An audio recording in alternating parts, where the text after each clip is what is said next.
Hari-hari ini pemerintah mulai gencar mengancam masyarakat bahwa mereka akan menangkapi masyarakat yang mengibarkan bendera One Piece.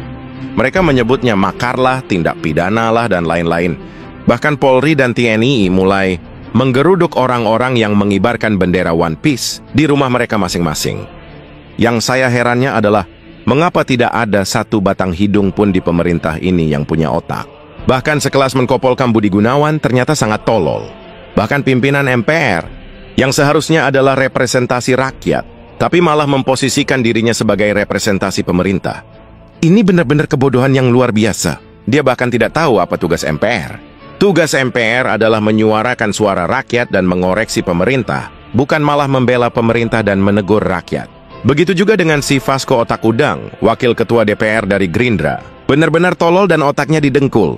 Rakyat itu adalah majikan. Sementara MPR, DPR, Presiden, Polri, TNI, semua itu adalah pembantu rakyat, digaji oleh rakyat. Silahkan baca konstitusi kita UUD 1945 pasal 1. Kedaulatan ada di tangan rakyat.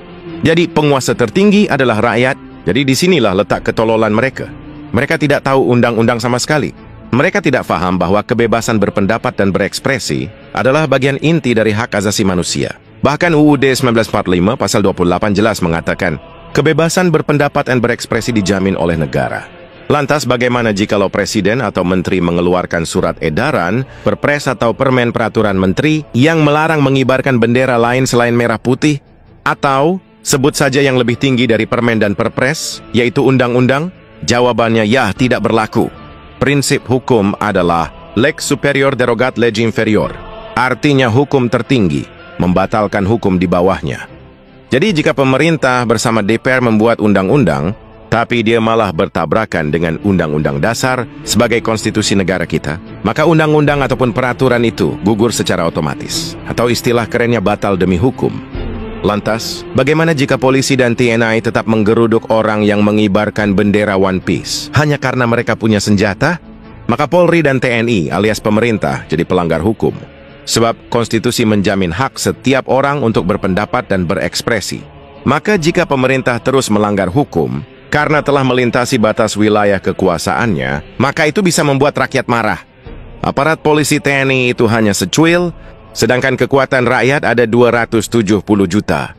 Rakyat versus pemerintah itu adalah ibarat raksasa melawan nyamuk. Sekali tepok sudah habis. Apakah polisi dan TNI bisa mengancam rakyat dengan senjata? Oh, tidak bisa. Senjata itu ada syarat ketat penggunaannya. Jika aparat melanggar hukum menggunakan senjata untuk mengancam rakyat, maka rakyat juga berhak mengangkat senjata sebagai bagian bela negara untuk mempertahankan kedaulatannya. Sebab negara adalah milik rakyat, sedangkan aparat itu adalah penjaga bayaran. Dan jika satpam atau penjaga rumah itu mengancam pemilik rumah dengan senjata, tentu sang majikan alias pemilik rumah lebih berhak lagi untuk menggunakan senjata. Ingat, sebelum TNI Polri punya senjata, rakyat sudah lebih dahulu mengangkat senjata untuk melawan penjajah. Bahkan konstitusi juga membenarkan rakyat untuk mengangkat senjata apabila diperlukan, yaitu untuk membela atau mempertahankan kedaulatan rakyat. Jika kita berkaca dari konstitusi Amerika, rakyat juga diizinkan menyimpan senjata di rumah. Jika kita baca doktrin dasar pencetus konstitusi Amerika, mengapa rakyat diizinkan menyimpan senjata? Bukan saja sebagai bagian pertahanan, tetapi sebagai bagian controlling atau penyeimbang. Sebab pemerintah selalu punya kecenderungan untuk korup atau melakukan abuse of power. Nah, sangat berbahaya bagi sebuah negara jika senjata hanya boleh dimiliki aparat pemerintah. Pemerintah itu bisa kebablasan dalam korup absolut. Disitulah rakyat, sebagai kekuatan penyeimbang, atau lebih tepatnya sebagai tuan rumah, menegur dan mengingatkan pemerintah, "Hei, kekuatan rakyat lebih banyak dari milik kalian." Memang seperti itulah di negara demokrasi, sebab rakyat adalah pemilik rumah, berkuasa penuh untuk menjaga setiap sisi keselamatan rumahnya. Terlebih lagi dalam UUD 1945, pasal 1 ayat 2 disebutkan, kedaulatan berada di tangan rakyat. Jadi ibarat negara itu adalah rumah, maka rakyat adalah pemiliknya. Sedangkan aparat atau polisi TNI itu hanya penjaga atau seperti satpam yang dibayar oleh sang pemilik tadi.